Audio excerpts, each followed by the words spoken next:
एक दुष्ट स्वभाव वाला आदमी था, तो जंगल में गड़ासा लेके खड़ा होता। वहां से चाहे वो महात्मा निकले चाहे वो गृहस्थ निकले, पहली बात उसका दंड कमंडल रुपया पैसा छीन लेना, और दूसरी बात उसको जिंदा न छोड़ना। तो मौज ऐसा हिंसक क्रूर स्वभाव का था, छीन लेना और मार देना। बहुत ध्यान से सुनना, ऐसा ही करता।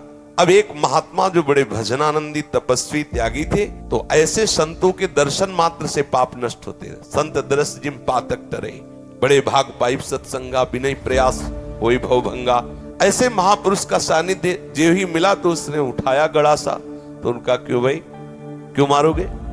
बोले हमारा व्यसन है, मारना हमारा स्वभाव है, हमारी आदत है, हमें नशा है, हम सामान छीन लेते हो मारते।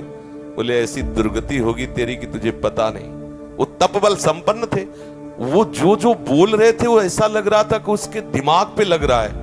थोड़ी ही देर में संभाषण मात्र, एक तो दर्शन दूसरा संभाषण, तत्काल उसके हृदय में कंपायमान, हृदय में भय पैदा हुआ, चरणों में गिर गया।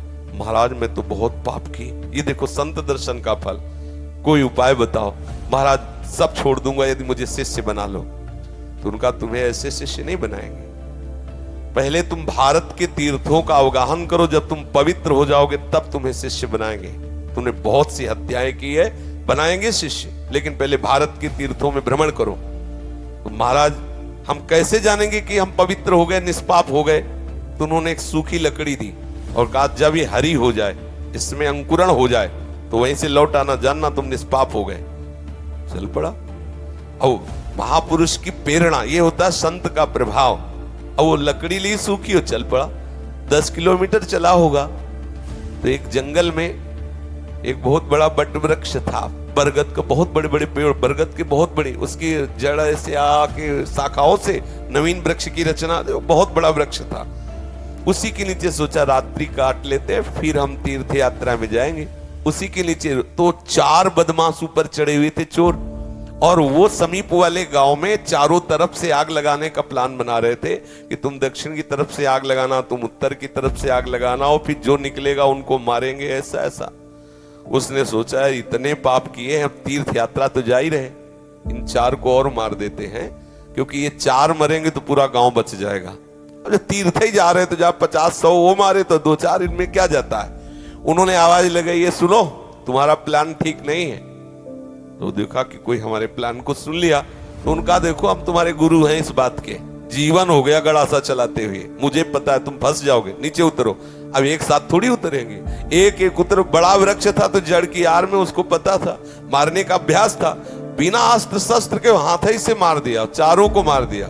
मारा, सोचा अभी यहाँ तो हमने हत्या कर दी, अभी यहाँ नहीं रुकेंगे, आगे जो ही लकड़ी उठाया तो हरी हो गई। गुरुजी लोग कहा था लकड़ी हरी हो जाए तो वापस आ जाना तीर्थ यात्रा। अभी तो कोई गंगा नहाया नहीं, जमुना नहीं नहाया, तीर्थ यात्रा नहीं की, और लकड़ी हरी हो गई, पर गुरु ने कहा था हरी हो जाए तो वापस आ जाना। वापस चला गया। जो ही पहुंचा, कहा गुरु जी दंडवत।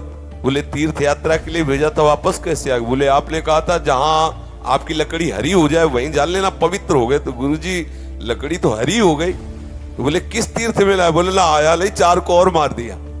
बोले 4 को मार दिया तो और पाप बढ़ना चाहिए, कैसे क्या? तब उन्होंने बताया पूरे गांव की रक्षा करने के भाव से मैंने तो बोले देखो बेटा, अभी तक अपने स्वार्थ के लिए मारते थे, उद्देश्य था आपको अपने स्वार्थ का, तो वो पाप हुआ। लेकिन पूरे नगर के गाय बैल जीव जंतु स्त्री पुरुष बच्चे सबकी रक्षा का उद्देश्य रख के 4 को मार दिया, तो वो महापुण्य हो गया। अब समझे, क्रिया वही है, उद्देश्य बदल गया तो फल बदल गया उसका। आप गृहस्थ में जो क्रियाएं कर रहे हैं वही क्रियाएं प्रभु के लिए करने लगे, उद्देश्य बना ले प्रभु की प्रसन्नता, बात बन गई। सर्वधर्मान परित्यज्य मामेकं शरणं व्रज अहम त्वां सर्व पापेभ्यो मोक्षयिष्यामि मा शुचा। तू चिंता मत कर कि धर्म त्याग का पाप लगेगा, मैं तुझे निष्पाप कर दूंगा, लेकिन तू मेरे चरणों का आश्रय ले ले। हर धर्मों की पूर्ति भगवत प्राप्ति से होती है।